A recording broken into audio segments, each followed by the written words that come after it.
You don't think Deckard did it, do you? Carla asked as I drove her home. Unless there's a witness that puts Deckard at the house right around the time of death. He was checked into the hospital that same night. It doesn't feel right. Could have been guilt, like John said. He kills her and then he goes home and strokes out. Maybe. Well, my money's on Stanley.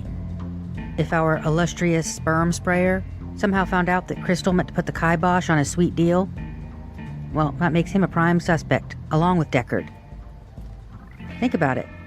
Stanley working on that crew means they're pulling in way more money there than with him being on the night crew with Crystal and Sally. Not to mention the money he might have been making on the side for organizing those Mexican workers. But what I don't get is how things are running with Deckard in the hospital. How's everyone getting paid now? She was pulling everything together pretty well, asking the right questions and coming to sensible conclusions. We'll find out tomorrow when we interview Stanley. Might have something to do with the subcontractor thing. The more responsibility Deckard gave Stanley, the more his hands would be on the financial side. How so? If the company that caused the spill hired Deckard originally, but he then subcontracted it out to Stanley, Deckard might have a separate account set up to deposit money into for Stanley's overhead. Overhead meaning the transport, lodging, and feeding of a bunch of Mexican guys who are working on Stanley's subcontracted cleanup crew. Exactly. I slid into the driveway behind her car. Meet me at the office in the morning and we'll make a plan for the day. Hey, you don't happen to have that hard drive and number on you, do you? Carla pulled the baggie out of her purse, handing it to me. What are you going to do with it? Put it back. Cops need to see it. I'll call Lash and suggest he send someone in to look for it. Isn't he going to be pissed when he finds out we snuck in there? I shrugged. Probably, but he should be more pissed that his guys didn't find it. Carla shook her head. What a tangled web you weave, Detective. I see how it works now. You do your thing, but your ass is covered, because Lash can't exactly make a big deal about the detective sneaking into his crime scene and pilfering evidence that his own cops weren't able to find in the first place. That's about it. Hey, just so we're clear, the next time you have a question about me, I'd appreciate you giving me the courtesy of asking me first, before breaking into my house. Would you give me an honest answer? She thought about that for a moment. I guess I'm as likely to share things with you about my past as you are with me. But if you happen to find yourself in a quid pro quo kind of mood, you let me know.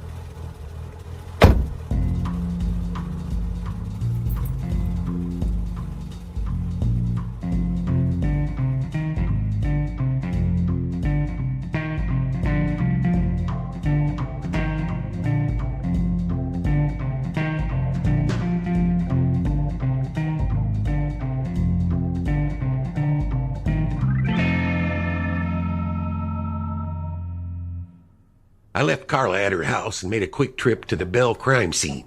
I went straight to the bathroom and grabbed another pair of latex gloves from the box. I took the thumb drive out and wiped it down thoroughly.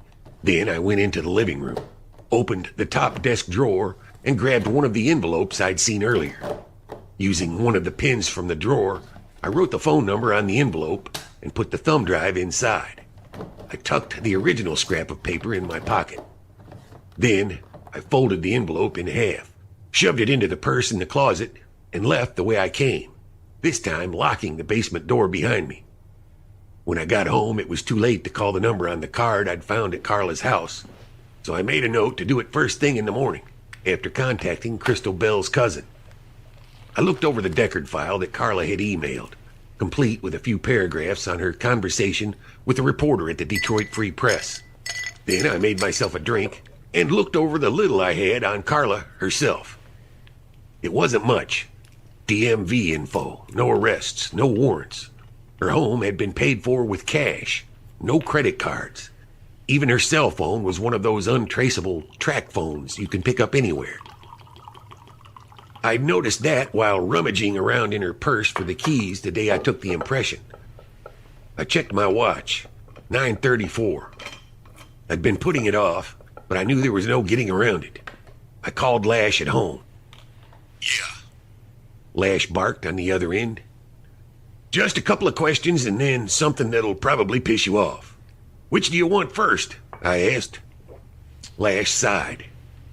What do you want to know? He knew the drill.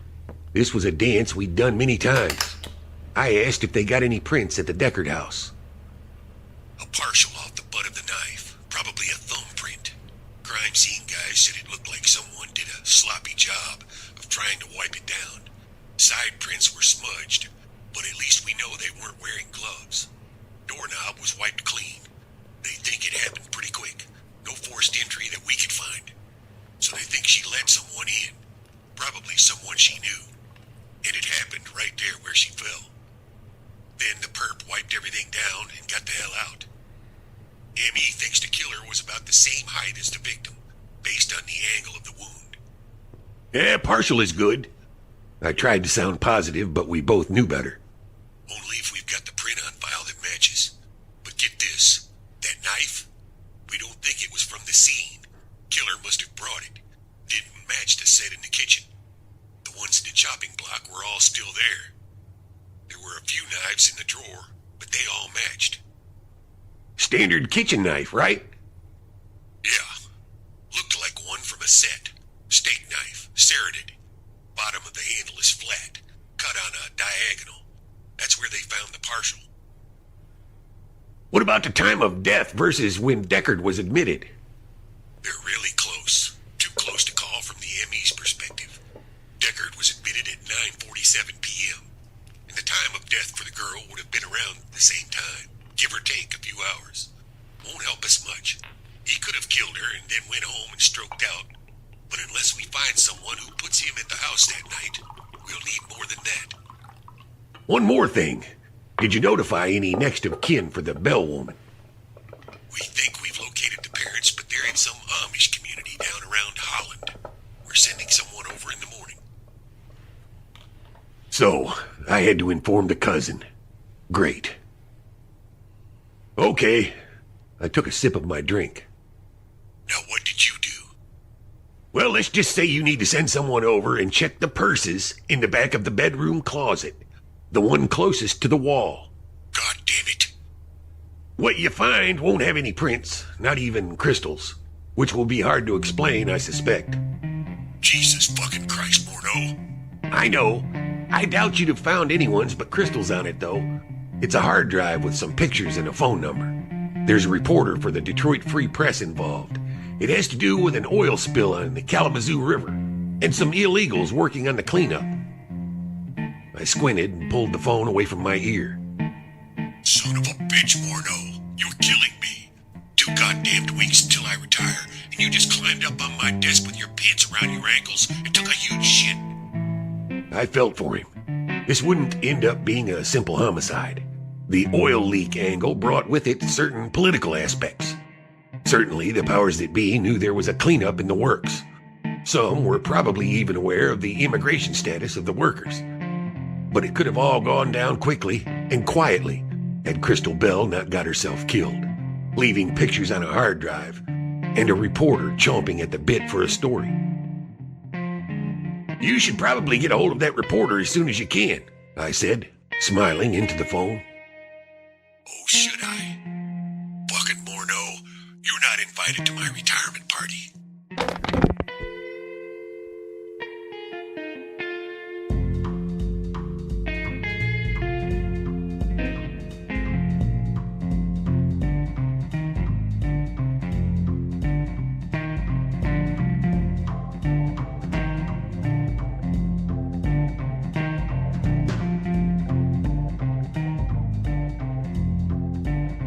I woke up on the couch with a pain in my neck and an urgent need to piss.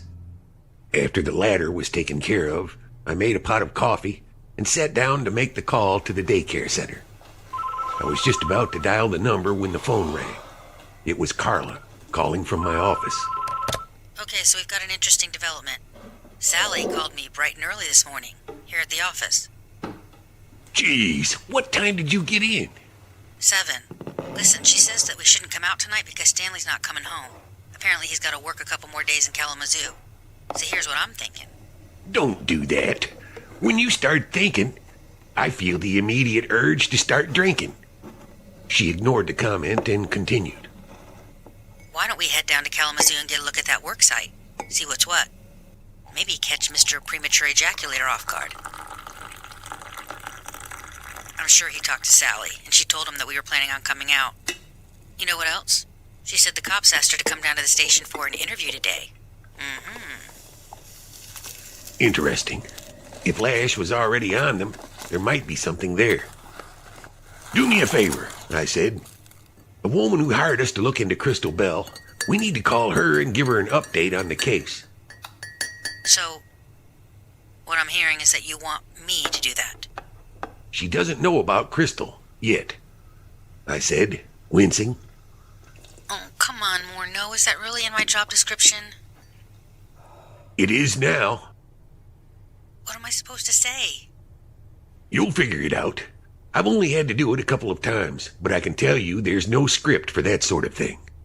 All right, fine. You can let her know that we're working on a report, and we have a few interviews to do, but tell her the police are investigating it, and as soon as we know something, we'll get back to her. I hate this, and right now I hate you. I'll do it. Just look up the number for me. No, I'll do it. But we're going to Kalamazoo, so get your ass together and get in here.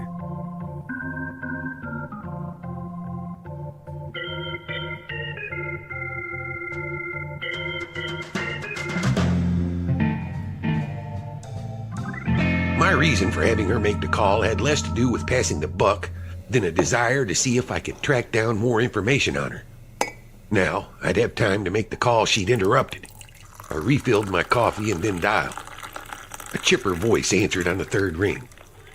Kids Play, can I help you? There was a lot of background noise, a television playing some sort of children's show with loud, obnoxious singing involved. Yes, I need to speak with Lucy Rios or Bethany Keene. This is Bethany Keene. Can I help you? Hello, Mrs. Keene. My name is Dex Morneau, and I'm a private investigator. I'm trying to track someone down, and I found your card in a bag of her old belongings. Carla Danning. That doesn't ring a bell. Is Lucy Rios there? Maybe she would know. Lucy Rios no longer works here. I was under the impression she was the co-owner of Kids Play. She used to be. She sold me her portion of the business. Do you know where I might reach her? What did you say your name was? Bethany Keene sounded extremely suspicious. Dex Morneau. I'm trying to track down Carla Danning. Yes, I heard you the first time, but I'm afraid I can't help you. Lucy moved away 6 months ago. I don't know where she is, and I don't expect to hear from her. 6 months. I'm not sure what else I said to her before I hung up. A buzzing sound started in my head right around the time she said Lucy Rios moved away 6 months ago. It was like being assaulted by a loud rush of white noise. I powered up my laptop and did a Google search to find out the location of Kids Play. Once I established the location, I used the search terms Lucy Rios and Florida. It was a fairly common name, and I wanted to narrow down the search. I found an old Facebook page for a Lucy Rios in Florida that appeared to have gone idle. The profile picture was of a blonde kid hanging upside down on the bar above two swings. He looked about 9 or 10 years old. The last posting was 5 months earlier, one in a line of condolence-type postings. Sorry for your loss. We're thinking about you, Lucy. We love you. On and on like that for 3 pages. I went back to my previous Google search and scrolled down, finding the name Lucy Rios on a link to an Orlando Sentinel article. I clicked on the link and was routed to a news article. I read it and then had to sit back and let it all sink in. It wouldn't sink.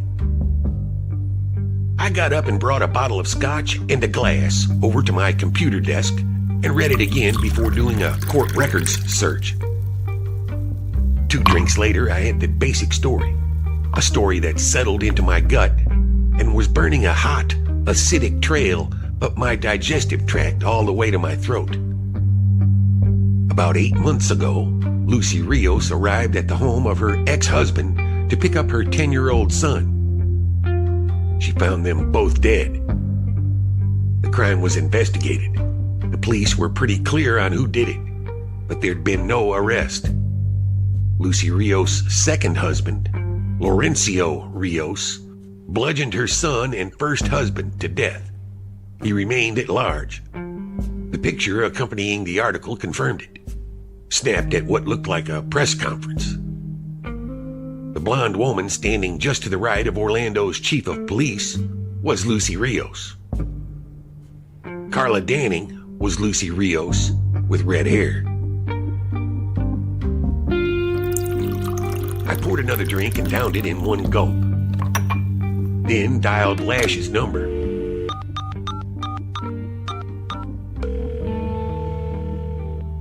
Bordeaux, I'm up to my pits in bullshit at the moment. I need you to get me a police file. It'll be out of Orlando, Florida. Is this about? Now, Lash, just make the call. Has nothing to do with your case. It's personal. That stopped him cold. I never asked for anything personal. Give me the info. I read off the names of the victims, gave him the date of the crime and the name Lucy Rios. He told me he'd call me back and then hung up. It was almost an hour and 3 drinks later that I got his return call. They're faxing the file to your office now. No, god damn it, Lash. What the hell? I could tell he was losing his patience. Never mind. Sorry, my fault. Thanks a lot, Lash. I hung up and immediately called the office. Come get me, I blurted as soon as Carla answered. What? Why aren't you here yet? Because I'm drinking. Leave now and come get me, all right? We'll go up to Kalamazoo from here. My chest felt tight and my pulse was racing. By the way, I called the cousin, and I will not be doing that again. Carla, now. Pick up your purse, walk to the front door, lock up the office, and leave now. Do you understand the words coming out of my mouth? All right, I'm coming, Detective Fuckhead. Jesus. She hung up. I turned off my laptop and the coffee maker, threw on jeans and a t-shirt, then went downstairs to wait for her.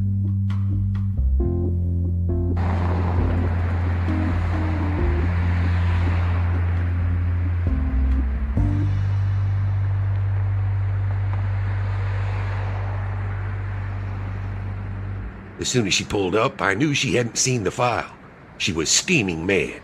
Had she stood in the office and watched reports and crime scene photos featuring her son and ex-husband roll out of the fax machine, the look on her face wouldn't have been the sourpuss she was shooting at me now. What the fuck is your problem screaming at me like that? She hopped out of her Honda and slammed the door. She wore jeans and a Red Wings t-shirt. Lock up your car, we're taking mine. That heap of scrap metal doesn't have enough legroom. I asked you a question, Morneau. She opened the car door, yanked out her purse, rolled up the window, slammed the door a second time, then clicked the car lock with her key fob. I thought you were in a hurry to get down to Kalamazoo, I said, probably too casually. She favored me with a look that suggested a punch to my midsection was not out of the realm of possibility. Instinctively, I backed up a couple of steps. So your response to that was to drink 3/4 of a bottle of scotch and then call me and order up a fucking ride? She pointed to the bottle tucked under my arm. I shrugged. That about covers it. I didn't count on her using the purse. It had a long strap, so the space I'd put between us wasn't sufficient. Geez, woman, what have you got in that thing? Gold doubloons? I rubbed my jaw and stared at the bottle that had slipped from under my arm as I clambered away. It was now a cracked pile of glass swimming in a puddle of scotch. Now we have to stop at the liquor store in addition to the office. What do you mean the office? I just came from there. She swung the sedan's door open and tossed her weapon inside. I threw her the car keys over the hood. Forgot something. Don't worry, I'll run in and get it. You can stay in the car and pull out that handy notebook of yours. Start getting a list of questions together for Stan. I already did that. And if you've already got your questions together for Wayne Grove, you can run over to the liquor store and procure a bottle of their finest scotch, while I get what I need at the office. See, we're making better time already. I pulled a few 20s out of my wallet and handed them to her. I'm putting in for a raise. I'll be happy to give that request all the time and consideration it deserves. She started the car and gunned the gas. Easy, you're gonna flood it, I yelled. Well, if you had a car that was made this century, I wouldn't have to tap the gas 2 times and say 3 Hail Marys while simultaneously doing Kegels and holding my breath every fucking time I start the thing.